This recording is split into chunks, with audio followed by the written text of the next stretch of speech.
soldier of the Russian Federation. You are fulfilling a criminal order. You will die.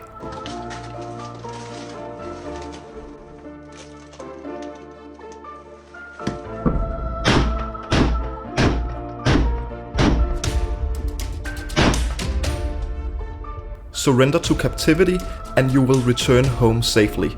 This is the message from Ukraine to Vladimir Putin's soldiers. President Zelensky also added that the circumstances regarding any surrender of Russian troops will be kept secret. Furthermore, if Putin's soldiers do not wish to return to Russia again, that will also be facilitated.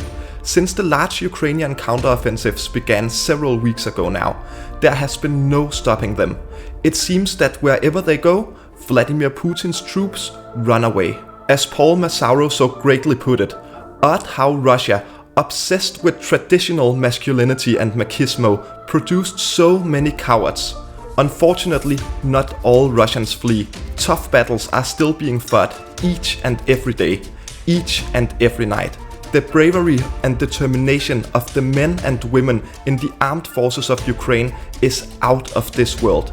They don't care that they are outnumbered. It simply doesn't matter to them. What does matter is the liberation of their country. And with each passing day, liberation moves closer. Just a few days ago, the Russians suffered one of their biggest defeats yet, when the Ukrainian flag was once again raised above the strategically important town of Lyman in the Donetsk region. For several days, the Ukrainians have been fighting hard to surround the city. Approximately 3,000 to 5,000 occupying troops were stationed there. Troops that before the encirclement had orders from Moscow to fight to the last man, as if they were going to follow that order in the first place. Третий рожок. Еще выход. Где ответка, блядь?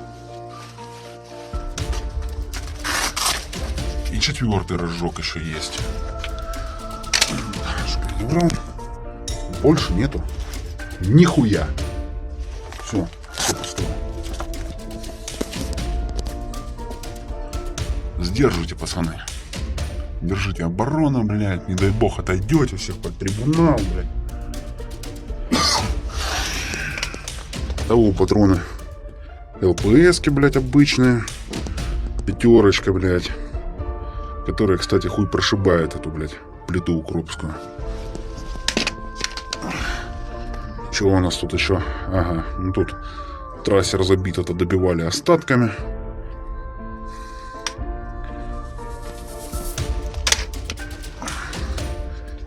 Так. Чего тут? ЛПСочка, ну вроде бы как еще бронебоечка затесалась тут одна, да?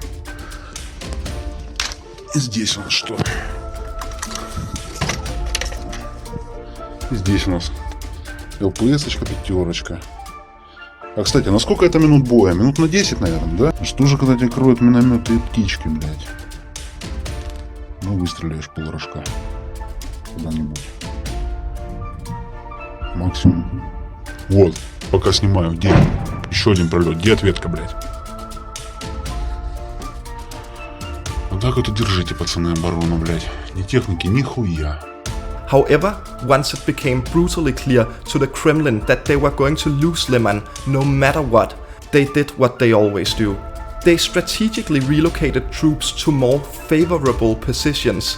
I guess that technically any position they can relocate them to is more favorable than a Ukrainian POW camp. The fall of Lyman, however, is an absolutely terrible loss for both Vladimir Putin and the Russian army. Lyman is a railway town, and since it was captured by the Russians months ago, it has been one of their most important logistics and supply hubs for their forces in eastern Ukraine. The importance of the liberation of Lyman simply can't be overstated. Its recapture by the Ukrainians is going to cripple Russian forces in the entire Donbas region even more. Serhiy Chervachi, a spokesman for Ukraine's eastern forces, had this to say. Lyman is important because it is the next step towards the liberation of the Ukrainian Donbas. It is an opportunity to go further to Crimea and Severodonetsk, and it is psychologically very important. And if we go and take a look at the map for a moment, we can see that right now the Ukrainians are within 10 kilometers of both Kreminna up here and Lysychansk down here. Every new day, the Ukrainian flag is once again raised above a newly liberated town or village.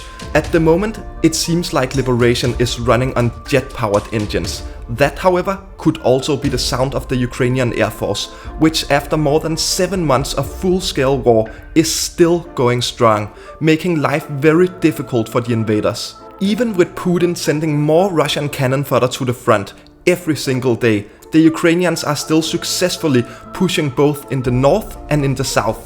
So where are all these fresh Kremlin recruits being sent? Many of them are being sent here, just to the east of Bakhmut, where, believe it or not, the Russians are still robotically trying to advance. Still using the same old tactic as they have been using since 1944. They use heavy artillery barrages, followed up by massive infantry assaults. The Russian losses so far has been absolutely staggering. Let's take a look. As of today, October 2nd, Vladimir Putin's army has lost more than 60,000 soldiers, 2,400 tanks, 5,000 armored combat vehicles, 340 MLRSs, 175 air defense systems, 264 fighter jets, 227 helicopters, and 1,000 UAVs. As you can clearly see on those numbers, this is the most special of all the special military operations. It actually might even sound a little like Russia is at war. Just don't tell it to the Russians. They might be shocked.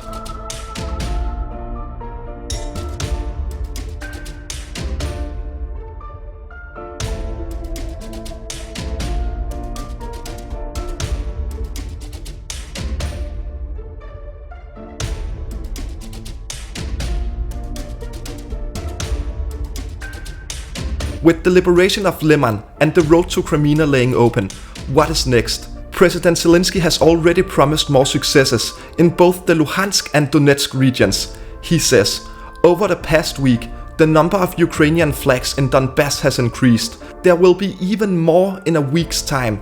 And I think I speak for most of us when I say, Mr. President, that is exactly what we want to hear. The Ukrainian forces are going strong. And even as Vladimir Putin is staying awfully quiet about the terrible state of his invasion, one person just doesn't know how to keep his mouth shut. I'm of course talking about our old friend Ramzan TikTok Kadyrov, Putin's Chechen strongman. Kadyrov might be one of the only people in Russia who is even crazier than Vladimir. He had this to say after the so-called annexation of 4 regions of Ukraine into the Russian Federation. In my personal opinion, more drastic measures should be taken, right up to the declaration of martial law in the border areas and the use of low-yield nuclear weapons.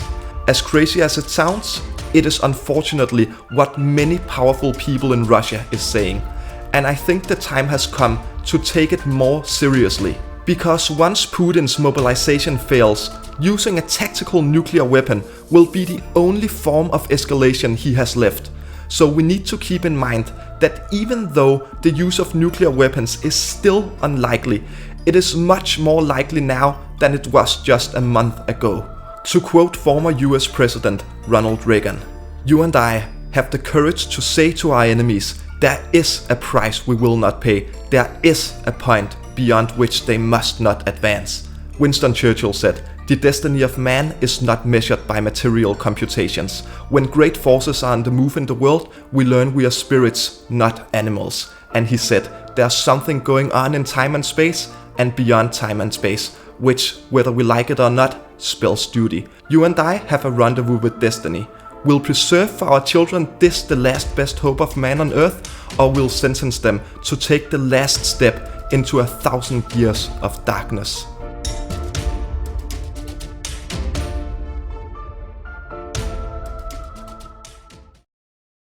Thank you so much for watching. Please remember to like the video, leave a comment and subscribe to my channel. I would also highly recommend you watch one of the videos that will be on your screen right now.